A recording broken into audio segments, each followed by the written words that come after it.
Getting drunk or high isn't exactly easy for Lucifer, but he sure knows how to seduce anyone he wants. Well, almost anyone. He may be powerful on Earth, but just wait to see what he can do in hell.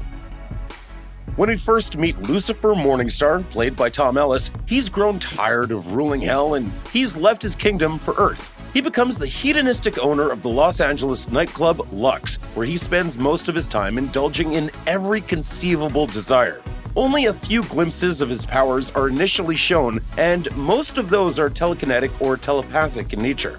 You know it's a sign of how vast Lucifer's powers are that one of his minor abilities is considered a peak superhuman power by everyone else. But he uses his telekinesis as more of a parlor trick than anything significant. Although he started vehicle engines and nearby machinery with the wave of a hand, he mostly uses the power subconsciously while he's deep in thought. This is shown earlier in the series when Lucifer regularly levitates his Pentecostal coin, basically a one-way bus token to or from hell while brooding. But also typical of an archangel, Lucifer has a supernatural physiology. His basic traits are what you'd expect to find in any comic book hero or villain: superhuman speed, strength, dexterity, and durability. However, he isn't just an archangel, but the archangel, and therefore has powers that outclass almost every other angel. Lucifer can easily throw someone across a room with the flick of a wrist, rip doors off hinges, and hold back a 3-ton fully accelerating SUV with one hand to protect Chloe Decker, portrayed by Lauren German. His brother, Amenadiel, played by D.B. Woodside, admits that Lucifer is the most powerful of their kind, which is proven when Lucifer challenges and defeats God's right hand, his twin brother Michael.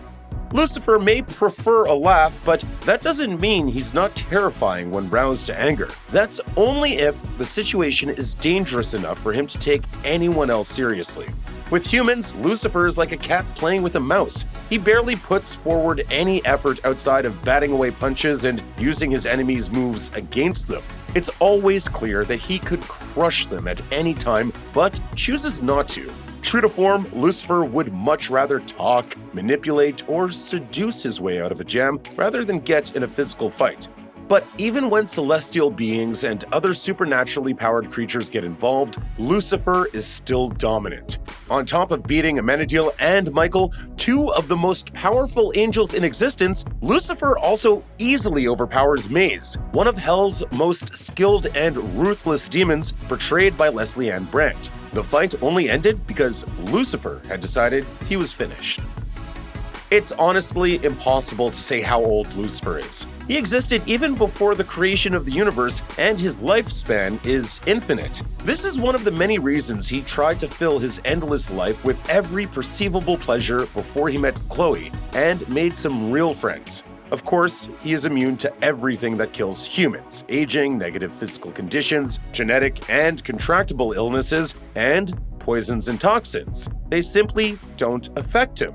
Lucifer's immunity to poisons and toxins has an interesting side effect. It's almost impossible for him to get drunk or be affected by mind-altering substances. Though it's not for lack of trying.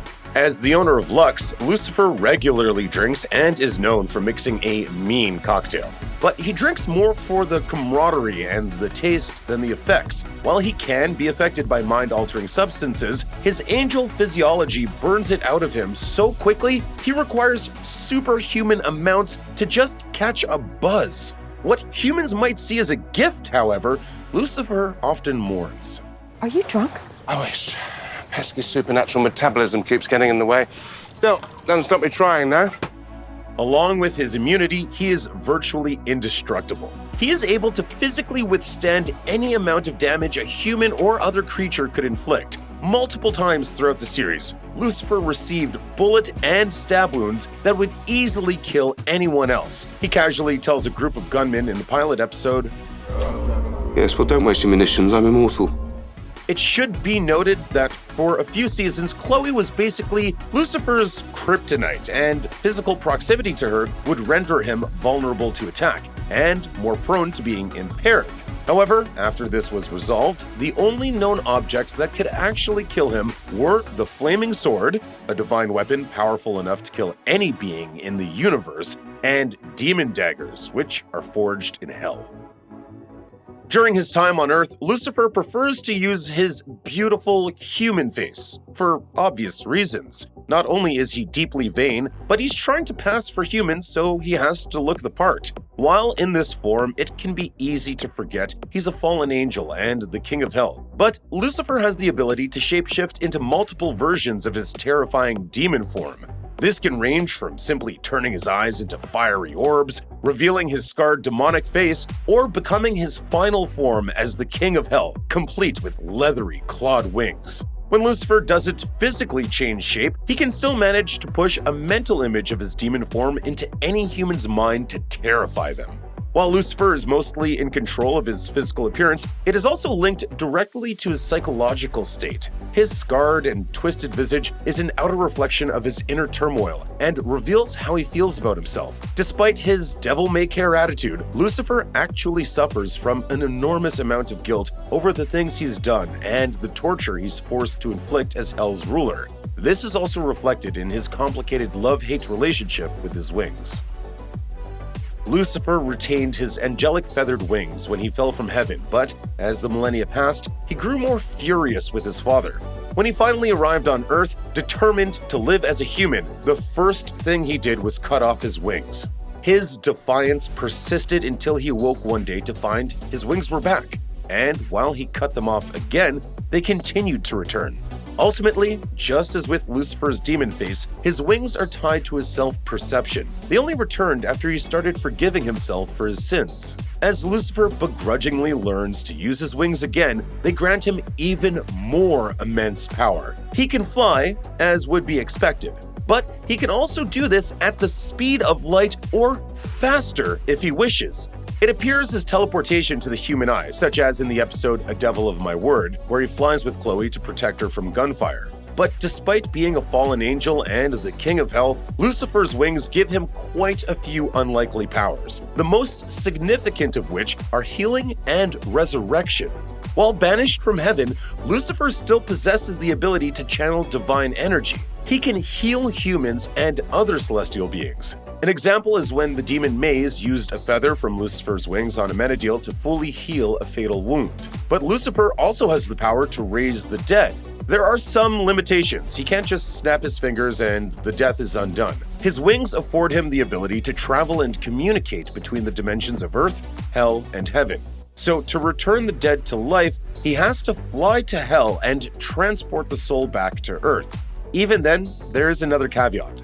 Lucifer requires a fresh body ready and waiting, or else the resurrected soul will just wind up in the nearest newly deceased.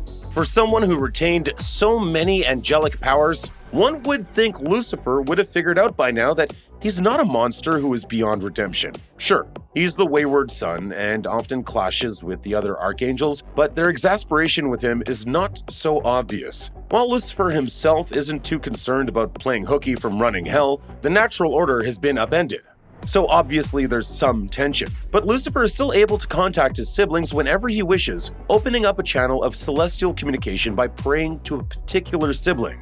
With that said, his closest connection remains with Amenadiel. He regularly uses this ability to contact him, even when his big brother is patrolling hell to cover for him.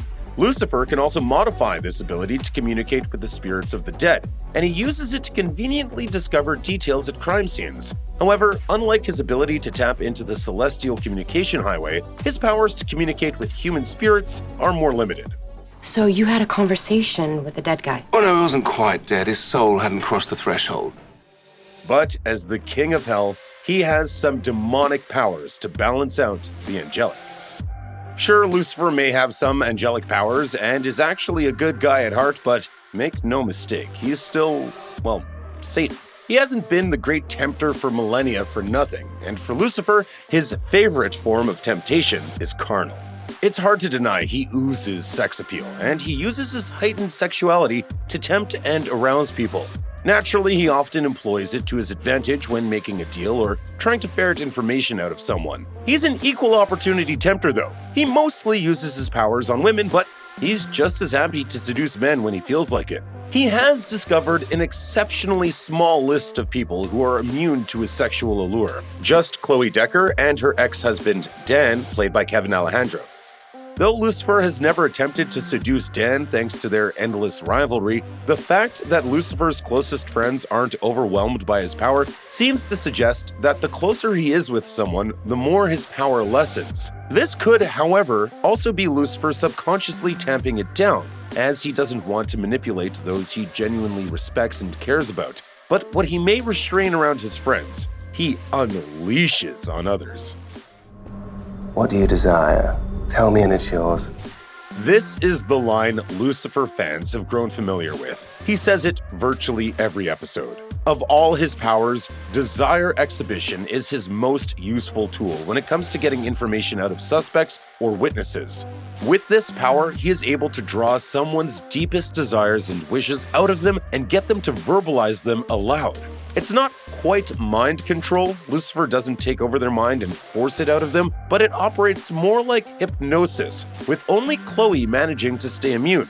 When Lucifer turns up the intensity, he can draw out shameful secrets, dark sins, or unpleasant truths, though it's rare that he pushes hard to obtain this information. Lucifer must maintain eye contact in order for this power to work, and once it's broken, so is his spell. Interestingly, when he was slowly turning into his full demon form, the power grew stronger, and he no longer needed eye contact to accomplish it. This lends credence to the idea that when he's more human, he subconsciously holds himself back from prying into someone's innermost secrets, even though he says of himself in the episode, "Our Mojo." I am and always will be master of the mojo, king of desire, sultan of humans' innermost wishes. And indeed, he is. But more than just a king of desire, he's also the king of hell.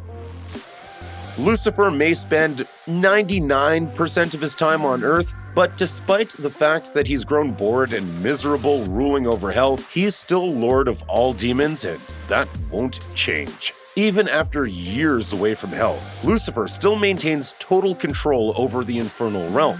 In Season 4, when mid-level demons break free of hell and infest Earth in a coup against Lucifer, they see his handsome human face and perfectly tailored suit as proof that his time on Earth has made him soft. In the season finale, Lucifer fully transforms into the king of hell and compels over 100 demons to kneel before him, then immediately banishes them back to hell. He's an alpha wolf, forcing the rest of the pack to bare their bellies. While his abilities on Earth are impressive and shocking, Lucifer is even more powerful when deep in hell. He can literally shape hell's reality to his will, creating illusions and endless punishment cycles known as hell loops. He can even stop time entirely. Whatever infernal powers he has on Earth are increased there 100-fold. This also extends to controlling the bodies and minds of demons, both individually and en masse. In essence, no matter what Lucifer tries, he excels as both the king of hell and God's former favorite son, the Lightbringer. Check out one of our newest videos right here, plus even more Looper videos about your favorite stuff are coming soon. Subscribe to our YouTube channel and hit the bell so you don't miss a single one.